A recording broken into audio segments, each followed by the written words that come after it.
Hello there, this is Retro Spirits Guidance, and this is Top Hunter, Roddy and Cathy on the NEO Geo, and this is the NEO Geo logo, playing its magical tune and proclaiming its progress back. This game is for use in Japan only. It always says this, and no one's been around my house yet to tell me off. This is the 100 Mega Shock, and this is Roddy and Cathy, our two massively footed heroes. Gambling all of their hard-earned cash away on fruit machines. Lovely stuff. Top Hunter is a platform game. It's got some shooter elements. As you can see, it's got cartoony graphics. And jaunty tunes, as you can hear. And we have some sprite scaling here. There are two main things about this which set it apart from other platform games. Is the stretchy arm. You've got a stretchy arm which you can grab things with and flip them over and smash them into the floor, such as people crushing their skulls in brutal fashion, it has to be said, hitting them so hard on the floor it turns them into coins, which is, that's pretty damn hardcore.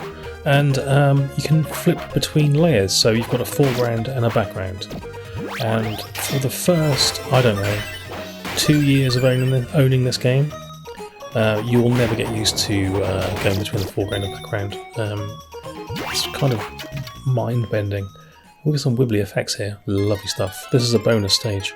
So if you find the appropriate area on each level, you can enter a skateboarding competition where you collect the Pixar ball, oddly, and if you collect all of the Pixar balls in the level, you get a bonus. My character has now turned orange and has sparkles coming out of him. That's because I picked up the power-up ball, which power-ups all your moves, which is very handy. So you can zoom in and out of the background, which is fun, and not necessary until later levels, but where some of the gameplay features take advantage of it.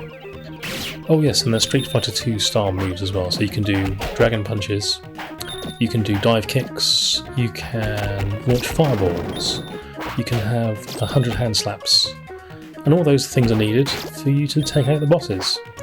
So it's a kind of a bit of a mashup of multiple genres, to be fair, including Metal Slug, because you can get inside robots and then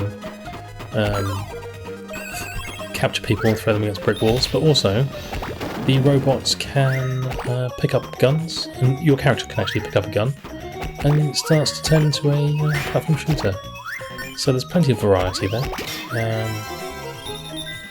which is lovely. You can see you can pick up everything and lob it.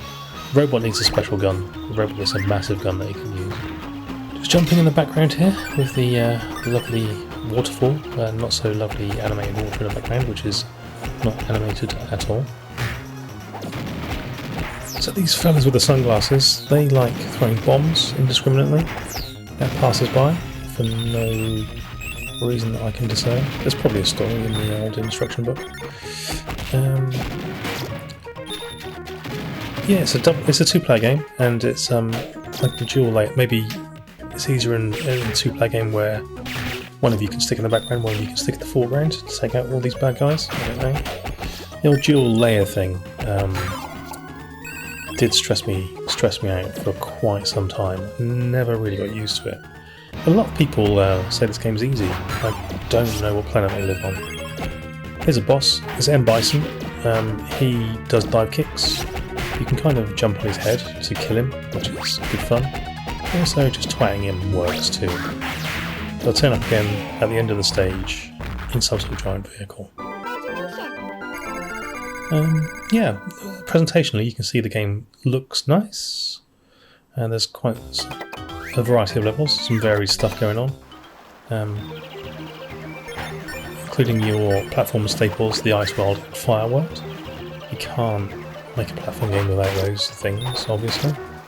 And you can pull those little handles, which I haven't mentioned yet, but you've seen me do it a few times. to get bonuses dropped on your head. Lovely stuff. So, high production values. Good fun, although I find it difficult. Other people say it's an easy game. I think they're crazy. I can't. I've never completed this game. I can't get to the end with the limit credits, and yeah, I just find it too bloody hard. And that's that.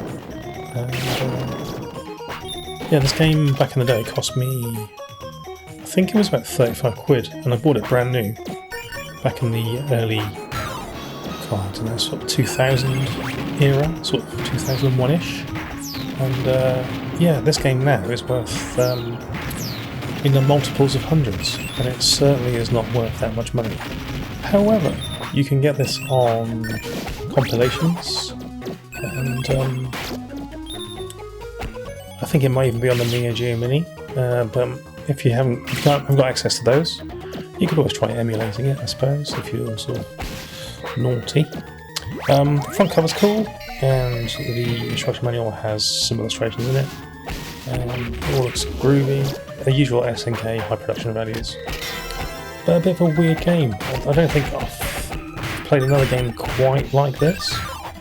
Sort of platform shooter beat 'em up. It's certainly a sort of out of the ordinary for on the SNK platform anyway. I suppose Crude Busters might be similar to it, if you remember Crude Busters on the old arcade or Mega Drive. But then you couldn't get in vehicles in that, from what I remember. You could pick stuff up, but yeah. It's got a bit of a sort of Bionic Commando, Crude Busters vibe going on, crossed with a bit of Street Fighter 2. Yeah, it's weird. It's a weird mashup, but it is kind of cool. And it's worth a play. It's just not worth several £100, which the cartridge will cost you. What else have we got going on in this game? That's about it. Oh no, squashed fire.